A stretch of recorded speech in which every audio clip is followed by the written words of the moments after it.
All right, well, welcome to our discussion of deconversion. My name is Paul Copan. I teach at Palm Beach Atlantic University in West Palm Beach, Florida, and looking forward to interacting with you on this pressing topic. How many of you know people who have left the church, maybe never to return? This is familiar territory. I assume we're not so sheltered that this sort of a thing has not been part of our experience, and I certainly can speak about this as well in my own circle of people I know. So why do people walk away from the faith? Well, I think it's important for us to understand some of the reasoning behind it, but it's also good to look at why do people come back to the Christian faith. That's also going to be an important part of our consideration. So this is how the presentation will break down. We want to look first of all at the characteristics of deconversion. So characteristics of deconversion, what deconversion is, cases of deconversion, what people have left the Christian faith, and what have been, and we'll say, what are the reasons, what prompts them? Thirdly, the causes of deconversion, what prompts them to leave the faith. And then fourth, what we want to do is offer counters to deconversion, reasons for belief in God, and actually from atheists themselves, which is a very convenient thing, listening to what atheists themselves have to say about our condition. And then fifthly, the counterparts of deconversion, people who have come or come back to the Christian faith, and hearing the reasons that they give for this. So let's talk about characteristics of deconversion. John Barbour, in his book on deconversion, talks about this stage of doubt, that there is this doubt or denial of a truth that is part of this previously held system of beliefs. And then we can talk about disapproval, that there comes to be this moral criticism of the actions or particular practices, but also beyond that, the entire way of life, of the way that things have been done, maybe in the church in which one grew up. So there's this moral criticism, maybe hypocrites in the church, and then it kind of expands outward from there. And then there's also the disruption factor, that there is the loss of what one has been familiar with, what one has grown up with. And so there is a sense of emotional upheaval, of the sense of, I'm going to be betraying somehow those with whom I have grown up together in this faith, those who have brought me up in this faith. And so there can be a sense of grief, guilt, loneliness, and despair. And again, for some people, walking away from the faith seems to justify their bent already, whereas others, there's a real grappling with these issues, and there's, as we'll see shortly. And then there is dismissal, this rejection of the community to which a person belonged. So there is this saying goodbye to it all. Sometimes there might be an accompanying ceremony going with it, like burning a Bible or something like that, becoming deconverted in an official sense. So those are the four Ds, doubt and disapproval and disruption and dismissal.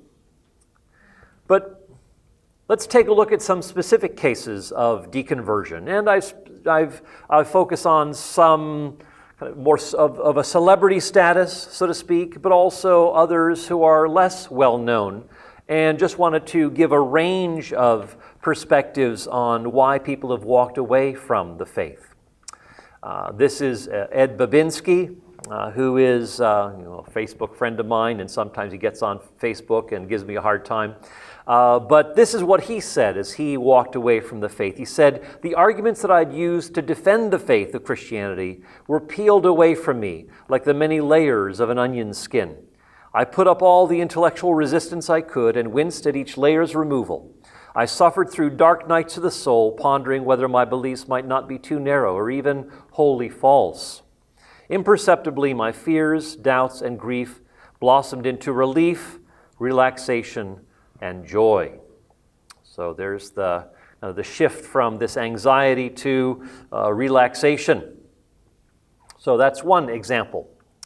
Charles Templeton is another one, and you may remember that he had been the former colleague of Billy Graham. So what did he have to say? Well, in his book, Farewell to God, he talks about some of these things. And there's a turning point in Templeton's life. He was reading Life magazine. And there was this photograph in the magazine of a black woman in North Africa, and she was holding her dead baby in her hands. She was looking up to heaven, and he said, I looked at it and I thought, how could a loving God do this to this woman? How is it possible to believe that there is a loving or caring creator when all this woman needed was rain? So this led to that kind of an unraveling, that downward spiral. And so what were some of the arguments that Templeton gave in his book? Well, he lists a number of things. The inscrutability of evil. Why doesn't God intervene to save people from earthquakes, famines, and floods? Also, alleged contradictions within Scripture. These infelicities that he saw and found difficult to reconcile. Also, he considered miracles to be impossible. He said, why can't we chalk it up to mass hysteria or psychosomatic explanations? Miracles themselves, he concluded, are impossible.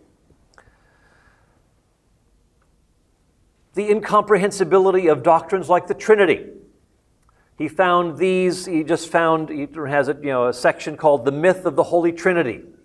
Again, this baffling doctrine. Why should I believe something that seems so self-contradictory and muddled? And of course, it doesn't have to be that way, and many people grow up with all sorts of false analogies and so on, like the Trinity being like states of water or something, and so this inevitably leads to all manner of confusion. Also, the incompleteness of revelation. God's unique revelation seems to be limited to certain places. And if you don't grow up in those places, well, you're not going to believe in the gospel. So how is that fair? So he raises these types of questions. And sometimes Templeton uses these arguments from outrage. He just gets upset and thinks that the ranting is going to be sufficient to convince people that this must be illogical, but it's more emotion-driven.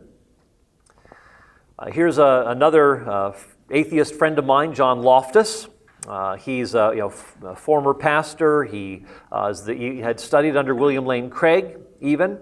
And he is one who walked away from the Christian faith. And he's written a book called Why I Became an Atheist. This is actually an earlier version. But he talks about his own outsider test for faith, something that he's kind of come up with. And he left the faith, and he realized that, he claims that he was treating the Christian faith in this unique sort of way, that it was a special kind of faith, and he treated other worldviews or religious beliefs as though they somehow had the burden of proof, but he never assumed that about his own worldview. And so he says, since rational people overwhelmingly adopt the beliefs they grew up with, he said, try this out. Test your beliefs as if you were an outsider to the faith that you were evaluating.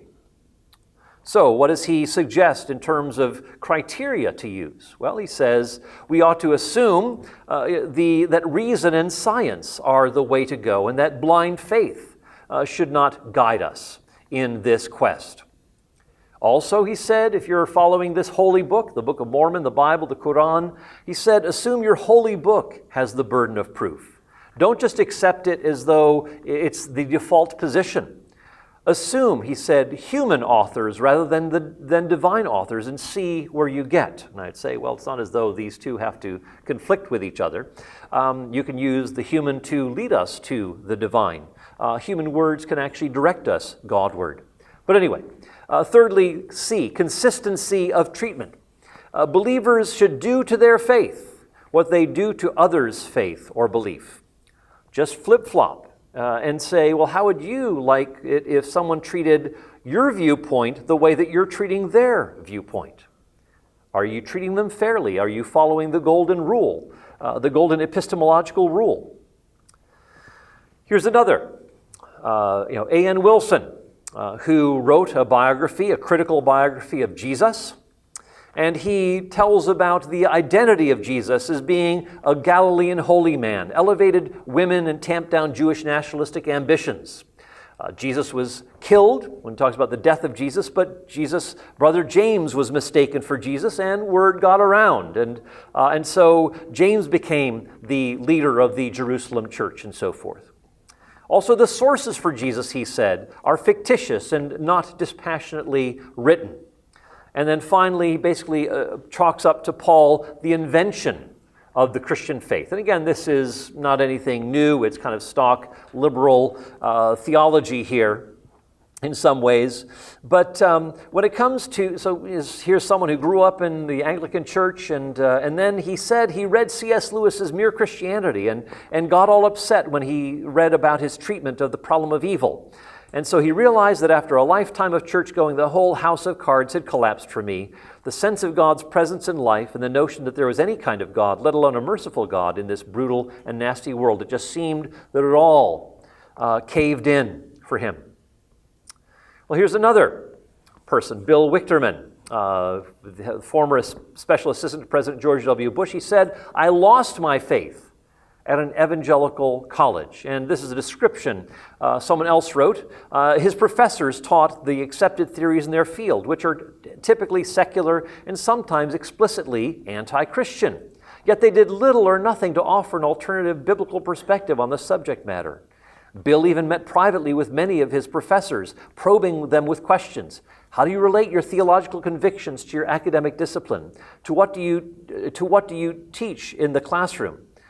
Tragically, he said no one could give him an answer. And so he concluded that Christianity has no intellectual foundation, and so he gave it up.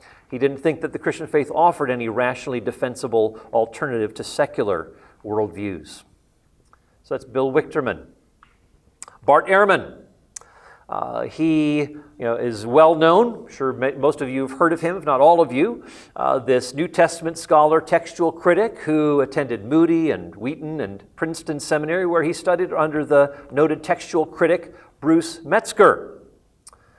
And he left the faith. Here he is, memorizing large portions of Scripture and so forth, and then he does this textual criticism.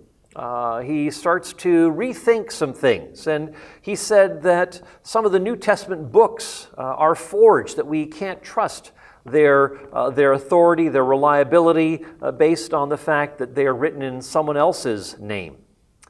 He also talks about falsification, textual variants. He said there are more variants, 400,000, than there are words in the New Testament, 138,000.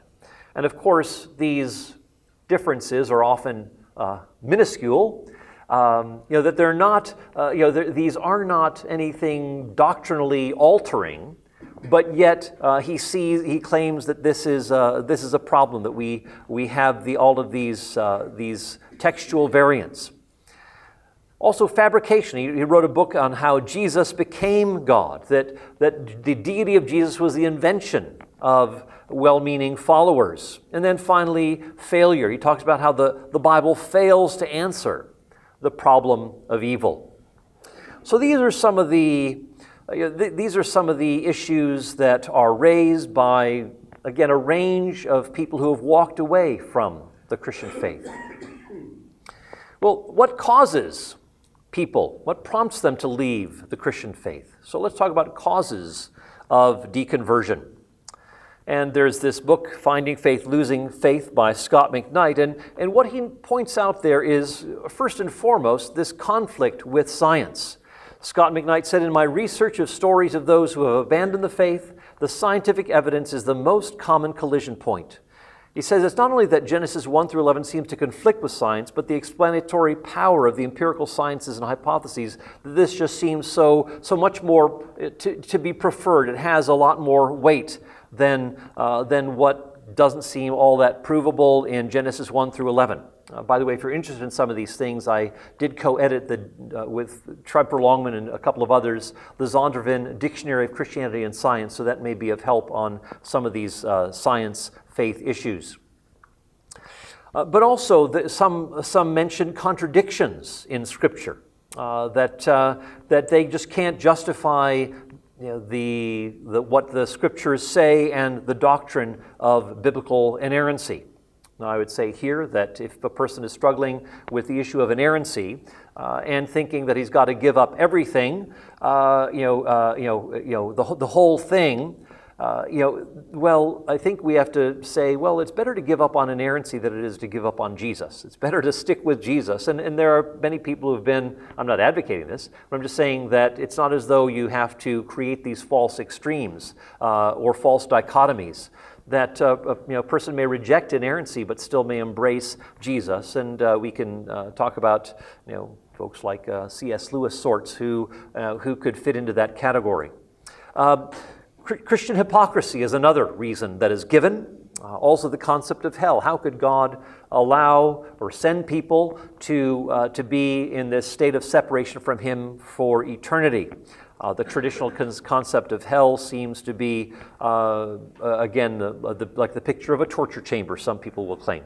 Also, various Old Testament ethical difficulties. They may find challenges here, and this, I actually was speaking with one person recently who said that this is the reason in his ministry that people walk away from the faith. They see these things in the Old Testament about warfare and slavery and so forth, and so they give up the ship. And so, by the way, if any of you are interested in that, I did write a book called Is God a Moral Monster? And then co-authored a book, Did God Really Command Genocide? And those may be helpful books for you as you navigate through those waters. So just a little heads up, I'm not going to go there. I actually did speak on something earlier today on that topic.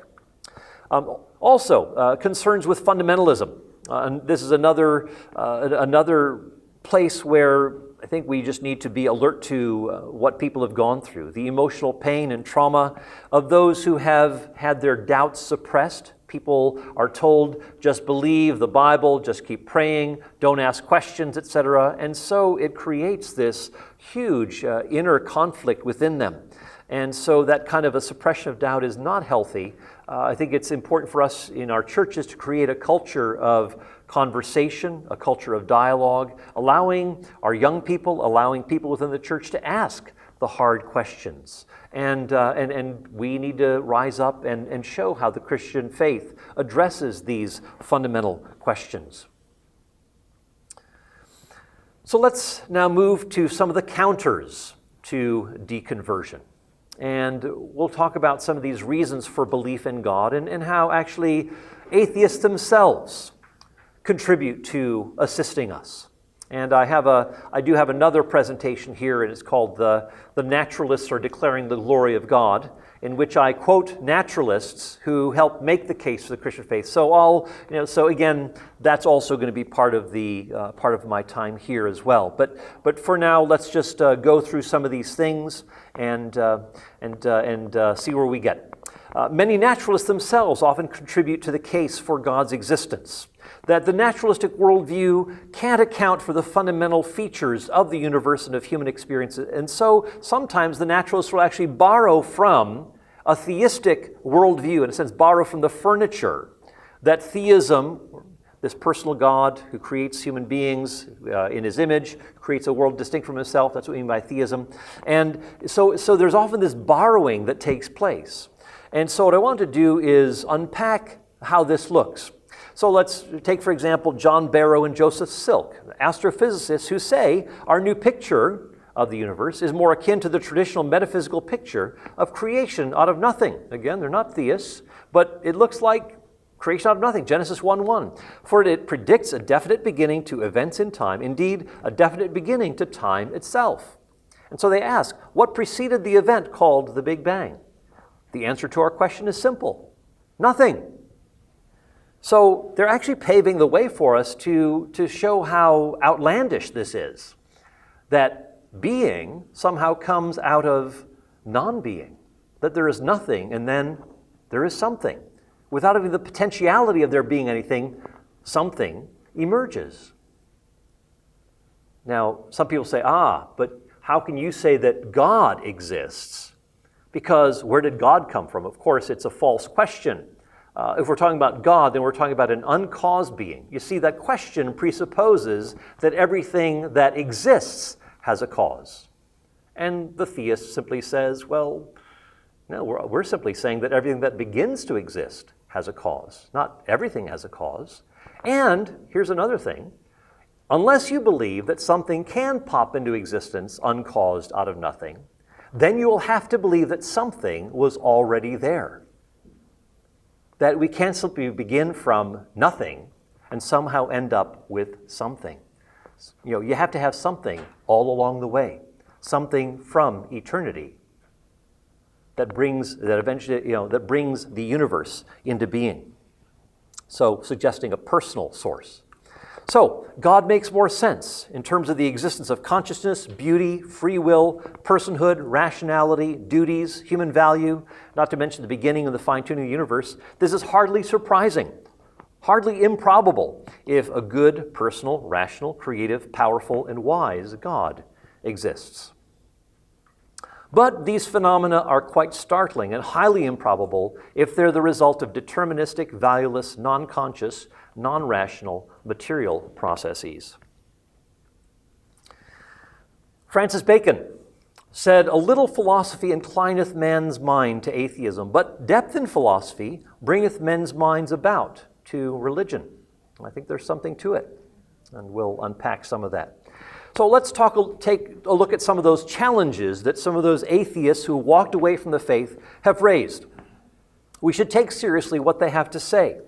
And so what we want to do is offer a response to the four of the key challenges that we just brought up. So let's talk about John Loftus and his outsider test for faith, the golden rule, treating your own beliefs as you would, treating another's beliefs as you would want someone to treat your own beliefs. So how do we go about doing that?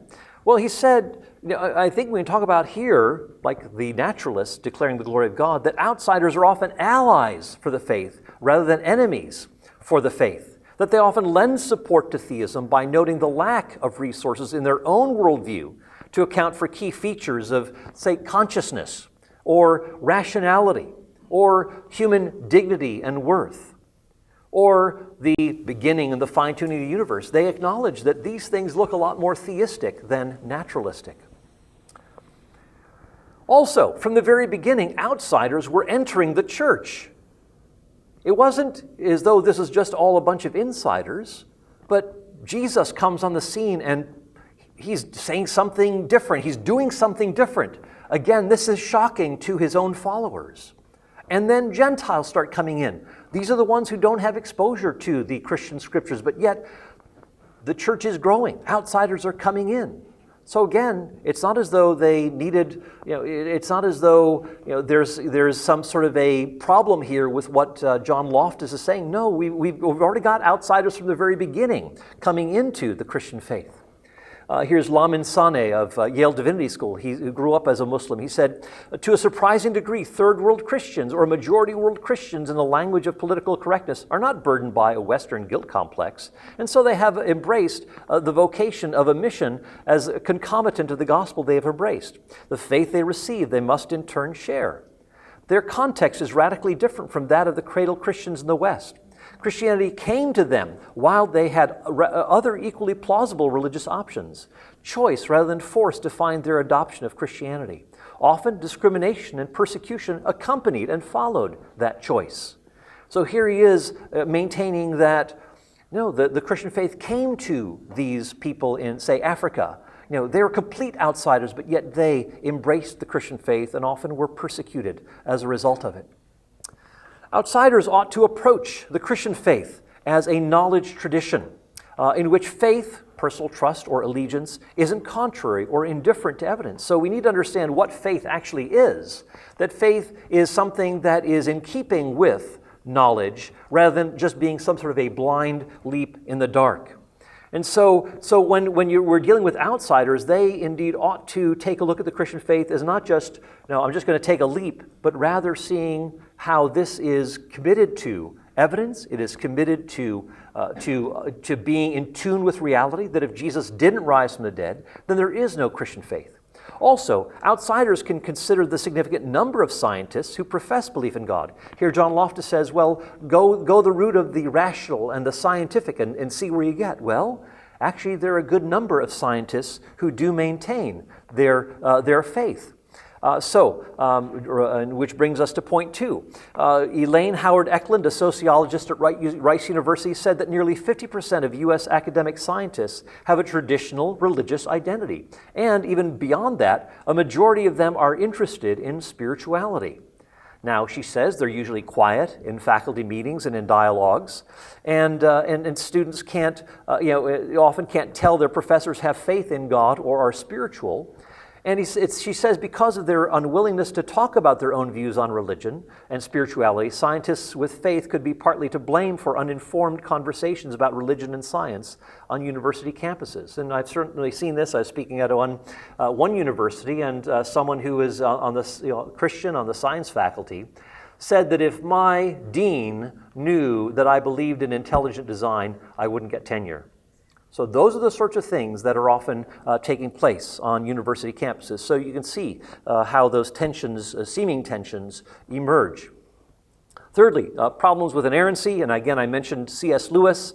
It's better to give up on inerrancy than to give up on Jesus. But even let's just say there are genuine contradictions. This still doesn't diminish the historical core of the events that we're talking about, say, in the Gospels.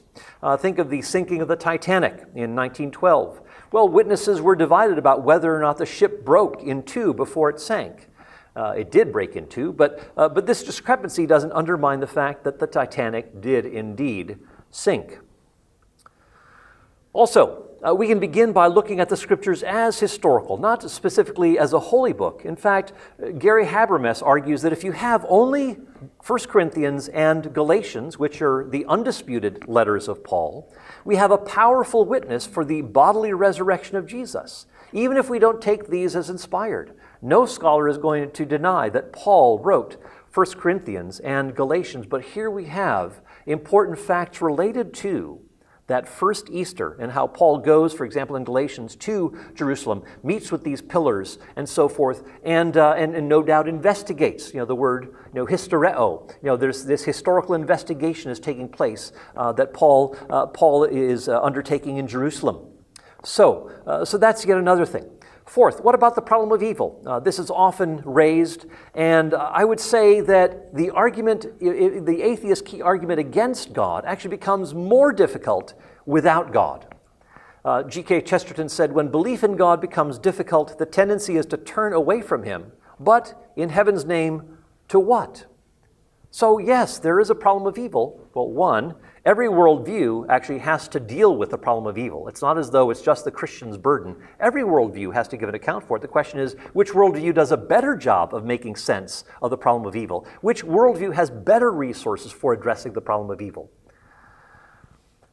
For one thing, if you have no God, you have no standard. You see, evil is a departure from the way things ought to be, but if there is no God, then there is no way things ought to be. How can there be a departure from the way things ought to be? C.S. Lewis tells about this. He says, my argument against God was that the universe seemed so cruel and unjust, but how had I got this idea of just and unjust? A man does not call a line crooked unless he has some idea of a straight line. What was I comparing this universe with when I called it unjust? If the whole show was bad and senseless from A to Z, he would have said, so to speak, why did I, who was supposed to be part of the show, find myself in such violent reaction against it? Thus, in the very act of trying to prove that God did not exist, in other words, that the whole of reality was senseless, I found I was forced to assume that one part of reality, namely my idea of justice, was full of sense. He had this idea of the way things ought to be, and evil was a departure from that. A.N. Wilson, he returned to the Christian faith. He wrote that critical biography of Jesus. But he returned to the Christian faith, and he tells of his experience with death. He said, watching a whole cluster of friends and my own mother die over quite a short space of time convinced me that purely materialist explanations for our mysterious human existence simply won't do on an intellectual level. Also, without God, there is no solution to the problem of evil. no incarnation in which God steps into our world, no atonement that promises that there is going to be, again, this new world to come, that evil has been conquered and so forth. But in the Christian faith, God makes provision for our redemption. If there is no God, there is no cosmic justice. Those who do wrong get away with murder millions of times over. But God's existence guarantees that evil will be righted in the end, that God is going to address this matter of evil. Also, without God, there is no reconciliation of virtue and happiness.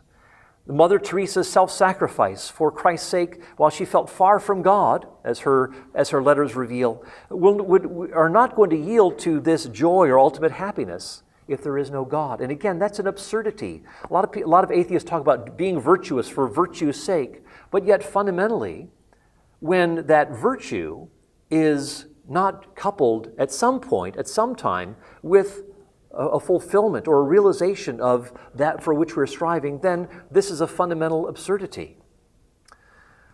Let me now talk about counterparts to deconversion. Again, we'll have to move quickly here.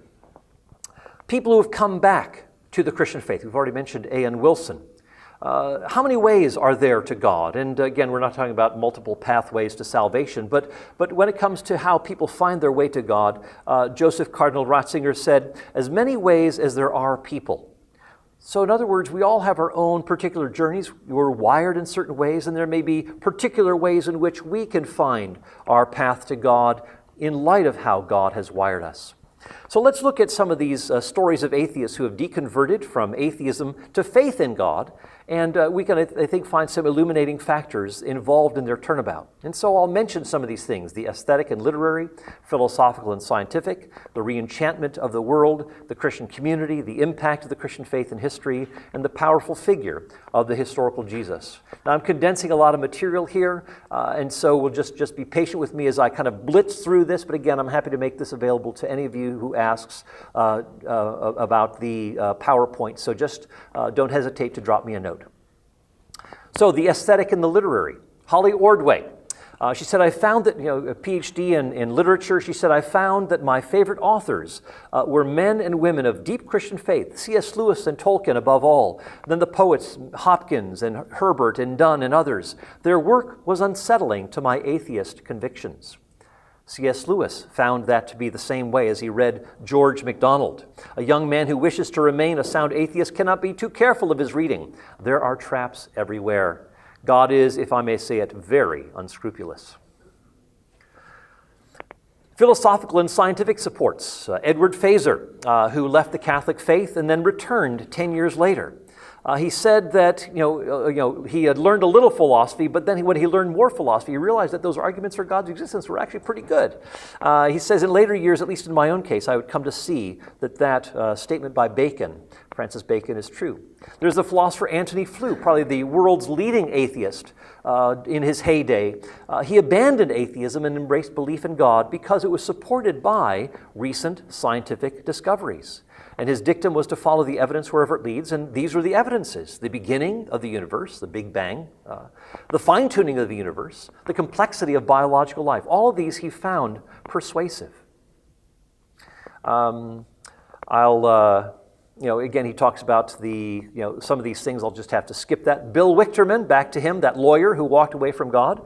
He said he discovered that, again, later on in life, he discovered what was called Christian apologetics. Reading the works of C.S. Lewis, Francis Schaeffer, Alvin Plantinga, William Craig, and others, he discovered that Christianity does have the intellectual resources to respond successfully to challenges after all. In his words, I studied my way back to God. So Christian apologetics was helpful for him.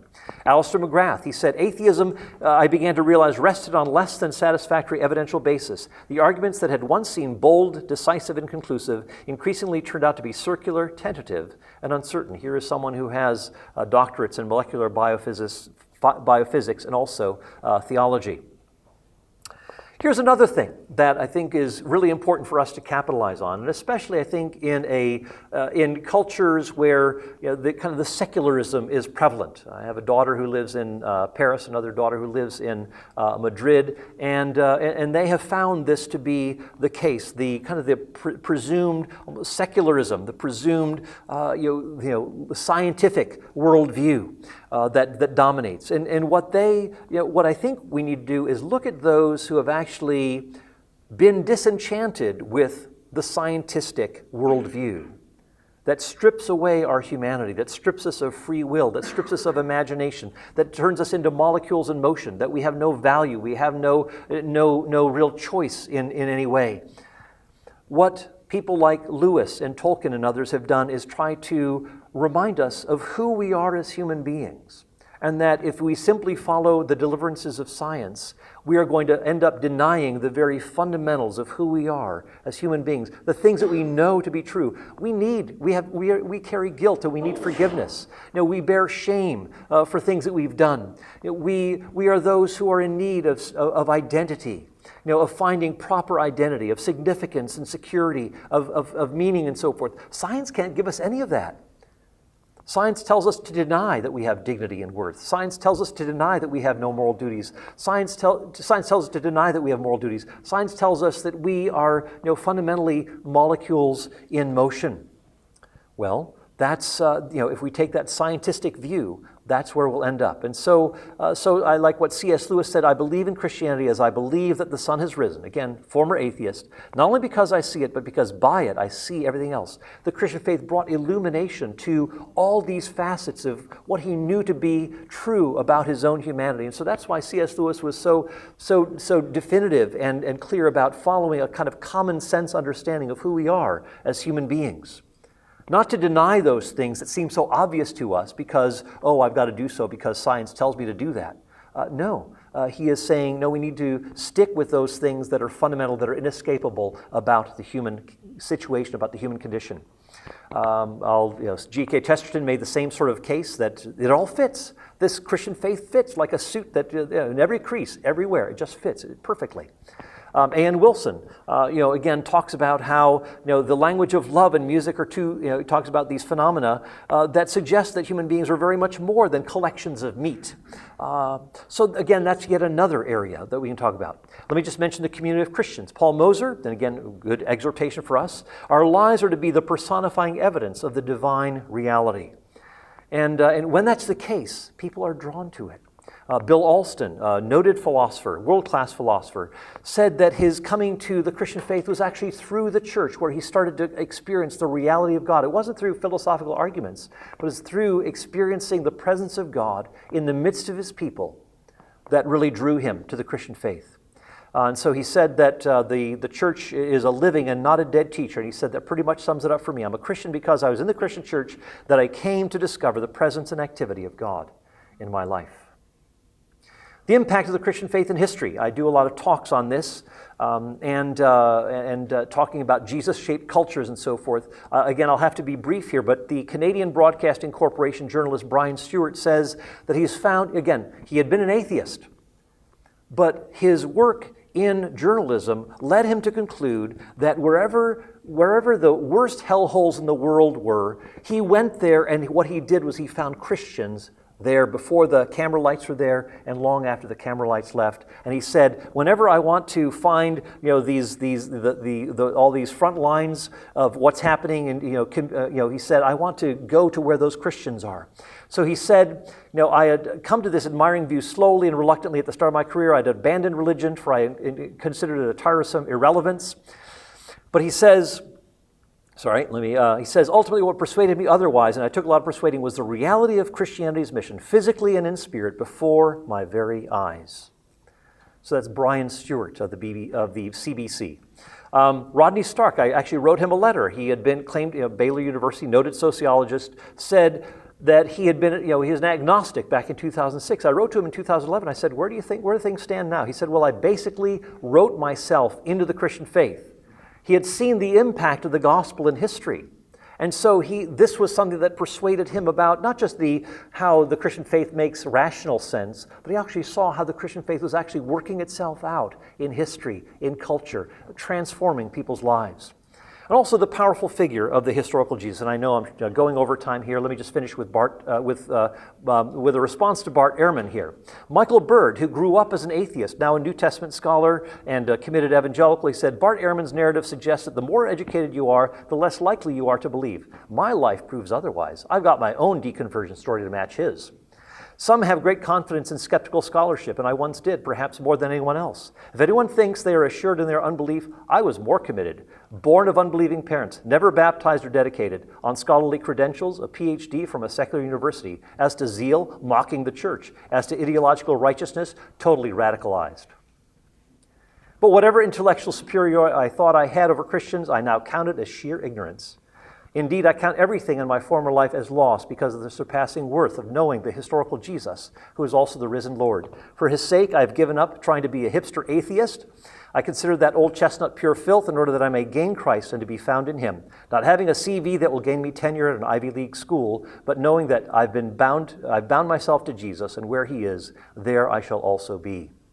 So anyway, he just goes on to talk about this, how in reading the Gospels, he found that Jesus was cutting into the very heart of what he knew was right and wrong. He says, faith grew from seeds of doubt, and I came upon a whole new world that for the first time actually made sense to me. To this day, I do not find faith stifling or constricting. Rather, faith has been liberating and transformative for me. It has opened a constellation of meaning, beauty, hope, and life that I had been indoctrinated to deny. And so began a lifelong quest to know, study, and teach about the one whom Christians call Lord. So, just in again, brief summary, let me just say a few things about the importance of, say, the influence of stories. We like stories. Stories are powerful and persuasive. Well, it's a two-way street, not just to listen to those deconversion stories, but also those conversion stories as well. Why do people come to faith? And let us be encouraged and strengthened in our faith because of that. Also, the importance of apologetics. I think we've seen how apologetics really has made a difference in people's lives. It's not the answer to all the church's problems, but we see here that it's an important ministry of the church that has been neglected. Also, the importance of confessions. Naturalists themselves have their own creeds. Naturalists themselves make their own statements, and a lot of times those come to the support of the Christian faith. Also, when it comes to our fundamental questions about purpose, meaning, morality, human dignity, and so forth, science is utterly irrelevant. And why think that we have to follow the dictates of science on everything? You see, you can't scientifically prove that all knowledge has to be scientifically provable. But yet a lot of people live in that very manner. Also, the incorporation of these existential concerns, guilt, shame, significance, purpose, these are also important factors, not just arguments for God's existence, but what about the things that I know about myself, my own moral failure, my own brokenness, and so forth? How can God speak into that? So those are also important aspects, the existential issues. The imagination, the aesthetic, the imaginative, the literary, as we've seen, can also be an inroad for the gospel into people's lives. We've seen that inerrancy is secondary, and also a lot of people, when they are doubting about things, they're doubting in the wrong way. A lot of people think, oh, if I have any shade of doubt, therefore I can't completely trust God, or I can't really be confident about my faith. Again, this is just silly. To say that I've got to have 100% certainty, why think that?